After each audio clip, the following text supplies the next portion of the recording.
Welcome to the Baseball Insiders. Happy Friday. I am Adam Weinrib, joined as always by a fan-sided MLB insider, Robert Murray. A name you all asked about a lot over the offseason has landed in a new home, broken by fan-sided MLB insider Robert Murray. Again, always helpful when I'm able to say his name and title twice in the beginning of the podcast, because that means good news. That means news drops, and that means there's a reason for you all to be watching above the normal one that you just like us and like our faces and voices.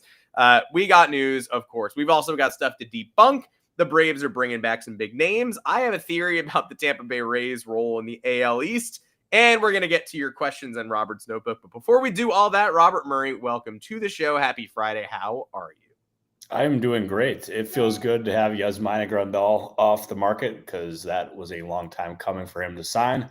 But it feels pretty good to be here. It feels really good, actually, to be here. We got a lot to talk about, some things to confirm, some things to deny.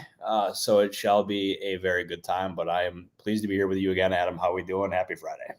Happy Friday. I think we needed it. I needed it. Friday. It's probably the best day of the week. I don't know. Consensus in the chat. Everybody love Friday.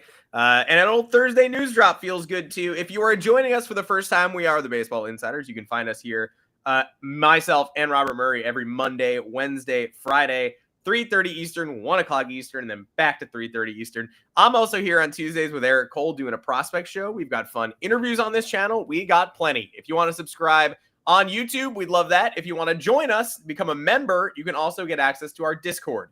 You join us at either the Rumor Mill tier or the All-Star tier. There's a private Q&A with Robert at 3 o'clock Eastern on every Thursday in that Rumor Mill tier. You can also subscribe to the Moonshot. That is our weekly baseball email newsletter where the fan-sided MLB team, including Robert Murray, break down all the biggest stories in the big leagues with humor, insight, and behind-the-scenes info. You can also read that on the Baseball Insiders feed on fansided.com, fansided.com/baseball-insiders for Robert's news and notes and rumors, humor, and insight from yours truly and the best of baseball and pop culture from the fan-sided MLB staff writers. So check it out. And today, I don't know how many Yasmani Grandal columns we wrote. I'm going to say one, but he is officially a Woo Sox, not necessarily a Boston Red Sox yet. I thought this might happen on Wednesday's show, though, when we were talking about Connor Wong and Blake Sable and that shuffle behind home plate. Still plenty of familiar names who are not on big league rosters. We're still looking at David Robertson. We're still looking at JD Martinez, but Grandal is definitely one that we had our eyes on for the latter part of the offseason.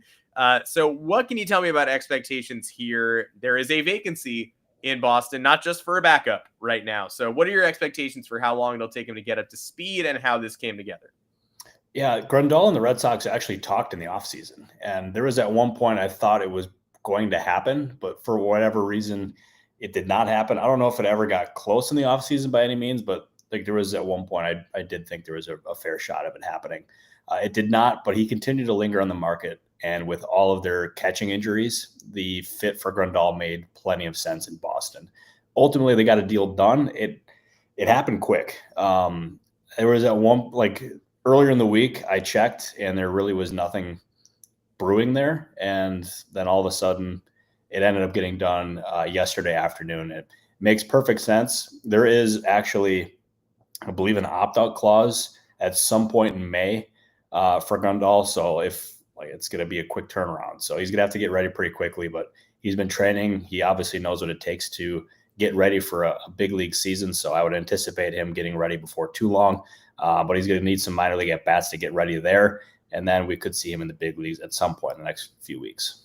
Now, correct me if I'm wrong, because I do feel like a lot gets lost in the offseason shuffle, but wasn't there a moment when he and the Braves were circling and the decision was he's going to hold out for a major league deal? And then lo and behold, of course, things look a little bit different in the light of April. You start accepting minor league deals. But am I making that up, or was he a Braves option before they ultimately go with James McCann and that whole collection of talent back there? Yeah, I think my read on it was that it was James McCann and then Grandal for Atlanta, and they obviously were able to get James McCann done there on a minor league contract. But Grandal talked to a bunch of different teams throughout the offseason. The Padres were another. They were looking for catching help all offseason. They talked to James McCann. They talked to Grandal. They talked to a bunch of different catching options before bringing back Elias Diaz. So, I mean, there was a few different suitors there for Grandal, but he was looking for a certain amount, was obviously not able to get that. and this gave him the best chance at playing time in the majors and possibly quite soon, considering the injury issues there in Boston. So it made perfect sense for both sides, and I think that's why both sides were really able to come together and get this thing done pretty quickly. Perfect. Good to know. Happy to help. Everybody made that up. Typical Adam in the comments. Well, guess not. It turns out that I actually had some good kernel of truth there, at least a kernel. Yeah, that's one thing Adam does not do. He does not make stuff up. He does not pick things out of the air unless it's Eagle slander. Yeah, like when I do make things up, I make it very clear that I've made it up entirely. So I'll make it obvious I'm just flat out lying, but I was close. There's a kernel of truth in that. No, he was right. Let's stay on the Braves for a bit because we've got some good news for the 3-9, fresh off walking off the Phillies Atlanta Braves. A couple of names back in the Braves sphere over the past 24 hours. I want to ask about some good news and then some better news, probably. Heard about Craig Kimbrel yesterday for the first time in a while. Ramping up, has not faced hitters yet, due in Atlanta sometime in May if everything goes as expected. Plenty of time for that to go haywire. But do you believe that that's a realistic timeline and that when he does get to Atlanta, you can expect anything out of him? Because the Braves are right now just scooping up the Rafael Monteros of the world to hold things down in the bullpen until then.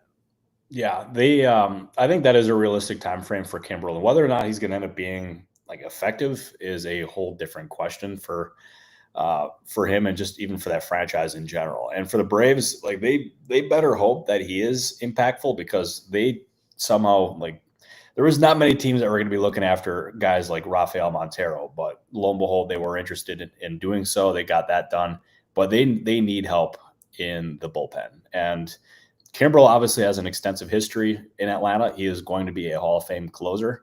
I don't think that's a hot take. Maybe it is, maybe it isn't. I don't know, but that's my take. But he is not that same Hall of Fame pitcher that he once was. Like there's a reason why he had to settle for a minor league deal this offseason to get back to Atlanta. And he's got to prove himself again. But I think he's not going to be the closer that he once was, but he could still end up being an impactful guy in like a setup role or just in a different kind of capacity in the bullpen there. So, you're not going to get the elite level guy, but still, considering his history and he knows how to get guys out, I think they could end up getting some sort of value there for sure.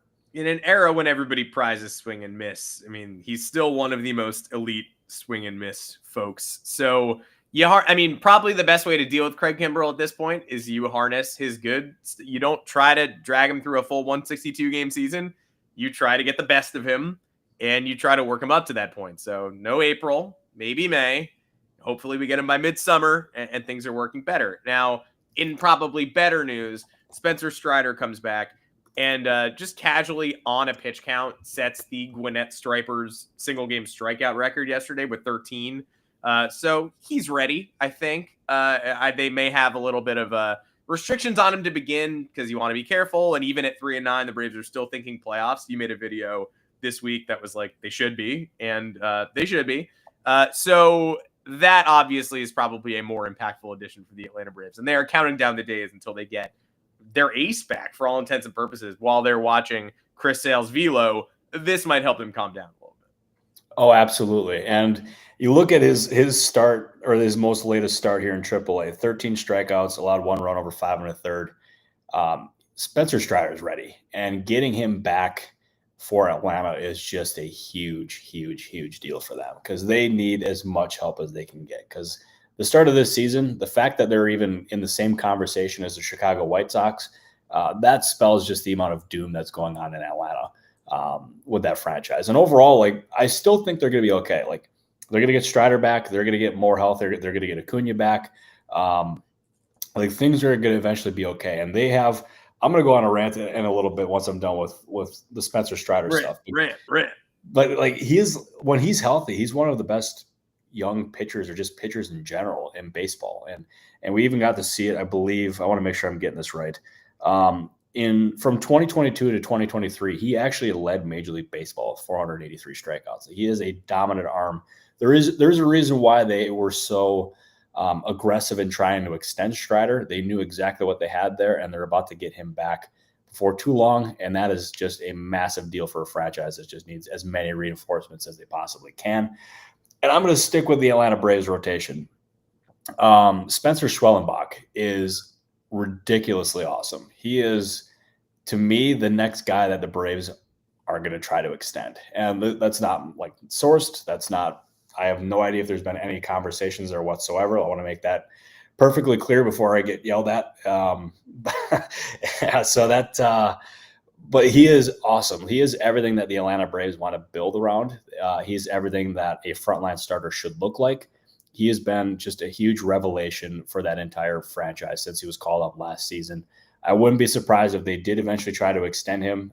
What exactly that could look like, I'm not sure. But one thing we do know is the Braves Foundation would get benefited from that. So that's always a good thing. But the fact that they have Strider, they have Schwellenbach, they have some of these other guys really is what made it easy for them to lose Max Fried in the offseason. I mean, not easy, but like easier, I should say. And gives them hope long-term of like building a really strong rotation there in Atlanta. Yeah, and we see obviously a burner talking about why don't the Braves get any flack for the Sean Murphy extension.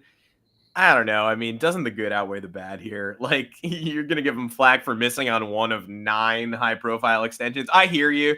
It aligns with the culture that we live in today where it's like, why couldn't you nail all of them? But it does feel like more often than not, the Braves are coming out on the right side of history here. Oh, for sure. And I like it's a good point by obviously a burner. It is a very good point. Yeah, and they I think what makes it easy to not criticize them is whenever they do those extensions, it's always a really good process. And obviously, like getting Acuna done for what they did there. Some of these pitching guys like Strider. I mean, obviously the Austin Riley deal is a huge one, but they have mostly gotten very strong value overall. Ozzie Albies is a really great example as well. And the process is strong there by Anthopoulos. So I don't think we can ever really truly knock them.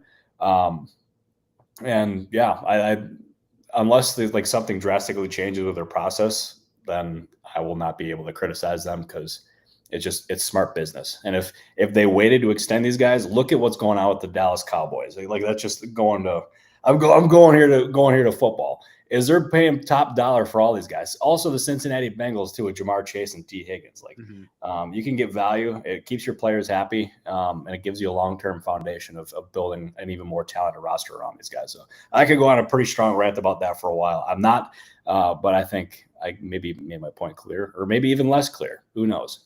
That's sort of the main thing about discussion on podcasts. You're always like, I actually don't know if I clarified my point or made things way, way worse. But I do think we are thought leaders in this environment. And anytime you can weave the Dallas Cowboys in, you probably should.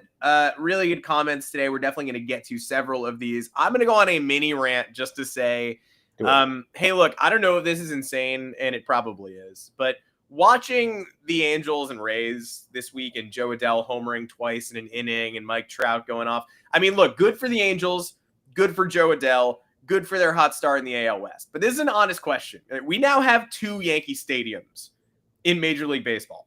The Rays are playing at George M. Steinbrenner Field, which is, an exact replica of the dimensions of the big league Yankee Stadium, in the same way that all these Red Sox minor league affiliates have a green monster. Like, they've built George M. Steinbrenner Field to replicate the ballpark in the Bronx. And Florida weather, what have you, there are going to be tons of rainouts there, and the currents are different, and we're not getting wind gusts. And yeah, sure. But there's now another short porch. There's now another opportunity for visiting teams to take advantage.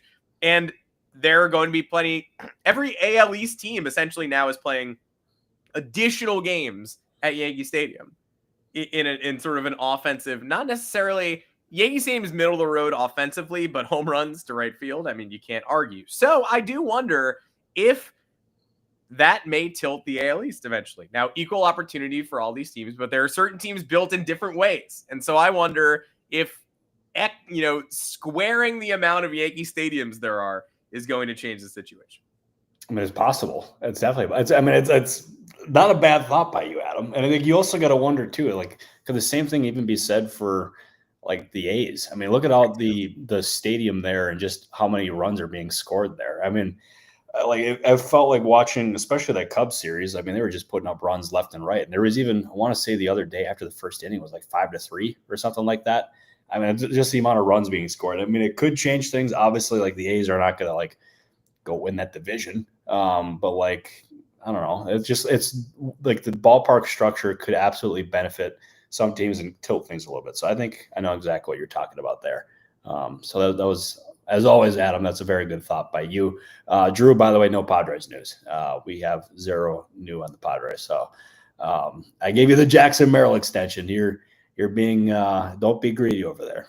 That's Padres news for at least a couple of months. We appreciate the questions, fun ones here as well. And before we get into them, just want to open your notebook and give you a chance. Of course, we kept our Cubs fans captive for 20 minutes to talk about the Kyle Tucker extension rumors that have lit Twitter up a little bit, although probably premature there, I would say. Yeah, there was a report last night that the Cubs and Kyle Tucker were talking about an extension. This is not by any means me giving that reporter flack. He was very much on the Vlad Jr. stuff, but the Cubs and Tucker are not talking at this point. And I would be really surprised if he ended up doing an extension before free agency. Like, if you look at it, we just saw what Juan Soto got in free agency. We just saw what Vlad Jr. got from Toronto before reaching free agency. And if Tucker reaches free agency, he's going to have a lot of big market teams bidding after his services. And he'll probably end up getting a contract around what Vlad Jr. got, if not more. He's going to be entering free agency, I believe, in his age 29 season. So that's also going to play a factor here for sure. But he is immensely talented.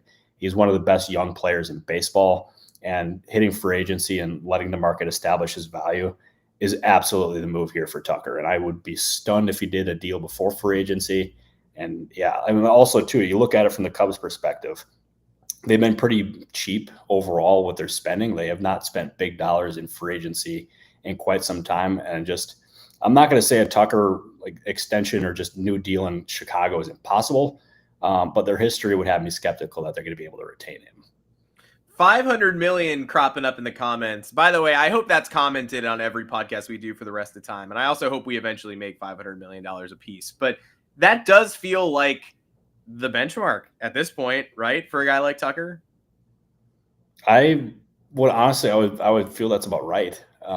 Maybe a little bit less, just considering that he's a little older than what Vlad Jr. is, or what he would have been in free agency. But I think that number is overall, like, that's about right. The thing with Tucker is he's going to have to continue to perform like he has to start the season, but he was leading a lot of different categories in the National League early on to start the season. And if he's able to keep that up throughout the season, like, that number is going to be absolutely massive.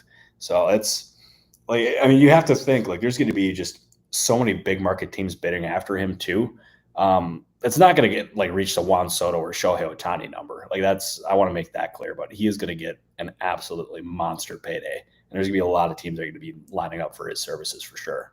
Yeah. I got to disagree with Uncle Ted. $500 million for a righty first baseman is insane. I mean, I hear you, but I don't think we could just be putting people in those generic buckets. Like, righty first baseman never pay. I don't think if we're getting to that point, I think we've drilled down a little too far on sabermetrics where people born into certain handedness can't be paid money. We will eventually get to an odd place. That's weird. Yeah.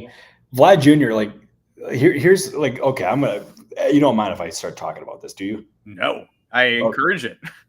Okay. I just want to make sure I don't want to kidnap the podcast here or whatever. Yeah. That's really a poor use of that phrase. But anyways, let's dive into this real quick. Because Vlad Jr. was something that the Blue Jays absolutely needed. It's way more than just a right-handed hitting first baseman. He is the face of that franchise. He is the definitive leader. He is the reason why the Blue Jays have hope. It is because of Vlad Jr. And he was able, you would have to imagine his presence was significant for recruiting a guy like Max Scherzer in free agency and recruiting some of these other guys in free agency. And the lack of long-term certainty really, you would think, impacted the Blue Jays, especially when it came to a guy like Shohei Ohtani's free agency. And the fact that they obviously missed on Ohtani and they missed on Juan Soto made retaining Vlad Jr. even more important, because if they were not able to bring in an outside free agent, even with Vlad Jr., if they were not able to bring in one of those guys and then they ended up losing Vlad Jr. Only a year or two after that, that would have been that would have put that franchise back for years, especially since they didn't trade him last deadline when they could have gotten an absolute mega deal. It would have fueled their rebuild. And if they ended up passing on a trade then and then lost him in free agency, they would have been just like, they would have not been a contender for years to come. It would have been that bad. And it would have made that franchise look terrible. And would have also probably led that front office to get fired and have new voices leading the show there in Toronto. So that was a deal that they had to make in so many different ways. And $500 million for a player of that caliber, and also for what he can do for that city and for that franchise and how they can market and try to recruit for agents in the future, that's a really big deal for them. And that's why they ended up giving him that contract. 100%. And if you can afford it for a face of the franchise, you should do it. Rant appreciated, podcast not kidnapped. One more question I definitely want to go to in the comments. Not the people saying that Willier is better than Kyle Tucker. I would say we're going to need some track record there, but I do appreciate the enthusiasm. I laughed at that guy asking, genuinely curious, is there a way to force MLB to force Bob Nutting to spend more money? And I don't know, what's your issue with Bob Nutting these days? You don't love memorial bricks for Pirates fans ending up in a dumpster? You're not a fan of that? I think a more disgraceful stuff from the Pirates this week. And I don't like to just pile on necessarily. Like when there's outrage, I want to push back on it and see if it's legitimate. I would say that pissing off Roberto Clemente Jr. by putting a Surfside ad over his dad's memorial is definitely worth saying, hey, that sucks.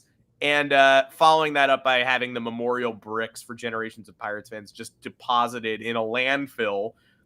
Even if the Pirates intended to refurbish those bricks, just send the old ones to the families. Like, sorry that you're going to have to pay for shipping costs on bricks, but landfill is not where those should be. So is there a way for them to force Bob Nutting to spend money? I mean, no, but also this is the worst week in a line of horrible weeks for Pirates ownership. Yeah, the Pirates can't get out of their own way. Like, the PR disasters have just lined up like one right after the other to start the season. And the product on the field, especially on offense, has been pretty piss poor, if we're going to be calling it like it is. Dog water, yeah. It's disappointing. And like one of the things that frustrates me with some of the criticism that's being thrown at the Pirates is, like, Ben Cherington has not been perfect. Let's make that clear. But their issues primarily fall on Bob Nutting, because he has not given that front office a lot of payroll flexibility, despite having arguably the best young pitching staff in baseball, especially once they get Bubba Chandler up to the majors. He should be investing a lot more resources into that roster, because let's say they had an owner who is willing to spend way more. They could have upgraded the offense. They could have ended up adding some pretty key pieces there on offense. They could have gotten themselves even a league average offense, which would have probably put them into playoff contention, or at least for a wild card spot. But if they were able to go out and even sign like a Pete Alonso, like, what would that have done for the first base position, instead of having to, play whatever it has been at first base with Horwitz on the IL? Like, that play at first base, or the pop-up that was right at the catcher, was a joke. I don't remember the exact game. Andy Rodriguez torpedo batting his way into home plate, just like, Leroy Jenkins at the catcher's position for whatever reason. It was terrible. And obviously I get it. Like, Ben Cherington has not been perfect. Like, he deserves criticism for some of those moves that are not working out. But you can only work with what you got. And Bob Nutting has not given that organization hardly anything to work with. He should be ashamed, because this has so much potential to be a great era of Pirates baseball. You have Skeens, you have Jared Jones, who obviously is hurt now, but like, you have Bubba Chandler in the minors, you have Mitch Keller, you got Brian Reynolds, you got, some of this really strong core here. And if you supplement it, you can end up having something really great. And instead, he's okay with being mediocre, and he should be ashamed of himself, because I feel really, really bad for that fan base overall. Thank God they got the Steelers. But because it sucks. It really sucks. And like, I could do an entire podcast about how disappointing this entire era of Pirates baseball is, because you guys deserve better. Yeah, and I used to root for the Pirates. And I have like a soft spot for the NL Central, like not enthusiastically, but kind of enthusiastically, especially during the 2014, Justin Morneau, one of my favorite players of all time, goes to the Pirates at that deadline. Spoiler alert. I don't know why I love Justin Morneau. I always have. And then, yeah, now I like can't even justify the enthusiasm. Like the fans deserve better, but I don't support the team or ownership or anyone in charge. So give me the Brewers, give me the Reds. Like I prefer a lot of other NL Central teams to the Pirates, who are slipping down my list of like things I care about in any capacity. So that's your own fault. And for somebody who brought up Mark Cuban, like shout out. He's in the past denied that he's interested. And of course, everything he touches seems to improve, although the workplace environment in Dallas not the best. And then he leaves and they trade Luka Doncic. So Not great. Not great. But yeah, I would say the Pirates fans deserve better and aren't on the road to getting any better, because maybe Bob Nutting should walk through the crowd every day like he did on opening day, so people would yell, "Sell the team." Sell the team is spreading, by the way. Sell the team went to the Jumbotron in Seattle too. So Mariners fans want Mariners folks to sell the team. We shouldn't have more than one sell the team movement in Major League Baseball at any given time, I feel like. And we're stuck with we got the Sacramento A's, we got the Pirates, we got Mariners fans. It's not good. No, and like I'll me, Adam. I never say this stuff, but I'm gonna say Bob Nutting, sell the team. Because if you have different ownership there in Pittsburgh, you can get that team to the postseason, and you can even have a chance at a World Series. And Bob Nutting, sell the team, because I think you are single-handedly costing the Pirates a chance at not even the postseason, but a legitimate chance at actually going to the World Series. So there we go. Rant over. Yeah, that's genuinely how I feel. That's legit how I feel. I agree. And look, somebody in the comments earlier asking me why I'm not wearing my glasses today. Maybe it's because I saw a picture of Bob Nutting and was like, you know what? Maybe that's a bad look. Like nobody makes glasses look dorkier than Bob Nutting. So maybe next week, not today. Unfortunately, we had to rant on Bob a little bit. Thank you for the question, that guy. Really appreciate it. And thank you everybody for watching Friday show, 3:30 Eastern time start. Now it's time. We're past 4 o'clock. It's 5 o'clock somewhere. Not in America, but in other countries. You can crack those beers now, I would say. Get your surf sides out. Pay tribute to Roberto Clemente. Can't even get it out. Didn't like saying that at all. But now's the time. Thank you for joining us again. Come back here Monday afternoon, 3:30 Eastern. Maybe you're on a podcast platform. You can listen to us there. If you're on YouTube, subscribe. Hit that join button. We'll see you in the Discord. We'd love to see you there. Private Q&A with Robert. 6 days away, 3 o'clock Eastern next Thursday. Robert Murray, we did it again. We did do it again. It felt good. I had some spicier takes than usual. Well, I mean, my Bob Nutting one was not necessarily spicy, but it's a long time coming. So I'm hopeful for the Pirates fans, but it was good to be here with you once again doing the podcast. It felt good because I have also Cooper sleeping by my feet. He did chew my backpack, among other things, today, so that is not exactly ideal. But what is ideal is this podcast was done. It was done very well. And I could not have asked for a better partner in crime than Adam Weinrib. And also, I could not have asked for an even better producer than the lovely Joanne. So I appreciate you. And everyone in the comments, I appreciate you. And see you back here on Monday, Adam. What do you think? I think that's a good idea. I plan to be here on Monday. We'll see you here on Monday. And we'll hopefully see everybody in the crowd here on Monday as well. Good group here on a Friday, 3:30 Eastern on Monday. And then again, the audio on your favorite podcast platforms. Join us in the Discord. Join us on the Moonshot. Please subscribe. Fansided.com/baseball-insiders for a bunch of good stuff from Robert and a bunch of weird stuff from me and everybody else. Until Monday's show, take care, everybody, and we will see you. We will. Thank you, everybody.